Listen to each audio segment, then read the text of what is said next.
நாம் போன வீடியோவில் பிரபஞ்சம் எப்படி துவங்கியது, தனக்கான இடத்தை அது எப்படி அமைத்துக் கொண்டது என்பதை பார்த்தோம். அந்த வீடியோவை மிஸ் பண்ணியிருந்தீங்கன்னா கீழே டிஸ்கிரிப்ஷன்ல லிங்க் கொடுத்துருக்கேன். அந்த வீடியோவை பார்த்துட்டு இந்த வீடியோ பார்த்தீங்கன்னா இன்னும் உங்களுக்கு தெளிவா புரியும். இந்த வீடியோல நம் சூரியன் எப்படி உருவானது, பூமி என்னென்ன மாற்றங்களை சந்தித்தது, பிறகு அது தன்னை எப்படி தானே சரி செய்து கொண்டது என்று பார்க்கலாம். என்னோட பெயர் தினேஷ். நீங்க பார்த்துட்டு இருக்கிறது தமிழ் யூனிவர்சல் சேனலை. சப்ஸ்கிரைப் பண்ணி வச்சுக்கோங்க. உங்களுக்கான நிறைய இன்ட்ரெஸ்டிங்கான டாபிக் ரெடி ஆயிட்டு இருக்கு.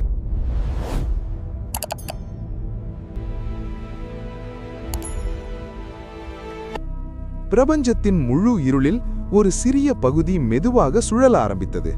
வாயுக்கள் மற்றும் விண்தூசிகள் ஒன்றோடு ஒன்று சேர்ந்து ஒரு பெரிய சுழலும் மேகமாக மாறின.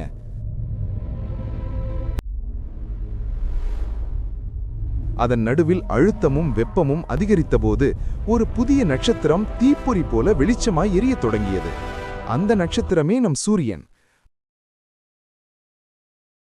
அதை சுற்றியிருந்த தூசிகள் மற்றும் கற்கள் மோதிக்கொண்டு சேர்ந்து பெரிய பாறைகளாக, பின்னர் கிரகங்களாக மாற ஆரம்பித்தது.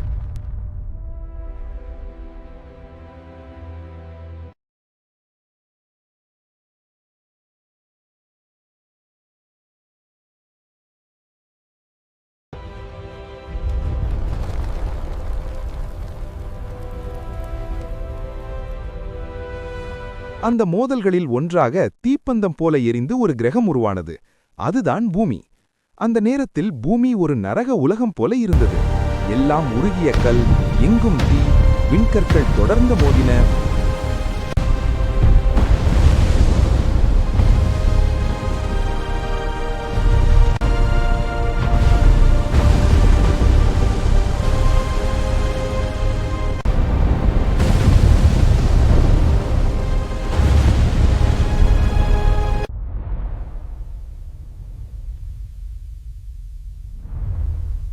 வெப்பம் கொதித்தது. காலம் கடந்தபோது பூமியின் மேல் பகுதி மெதுவாக குளிர்ந்தது. கடினமான பாறைகள் உருவானது. விண்வெளியில் இருந்த நீராவி மழையாக பெய்து பூமியின் மேல் முதல் கடல்களை உருவாக்க ஆரம்பித்தது. எரியும் தீப்பந்தமாக இருந்த உலகம் மெதுவாக அமைதியான நீல கிரகமாக மாறத் தொடங்கியது.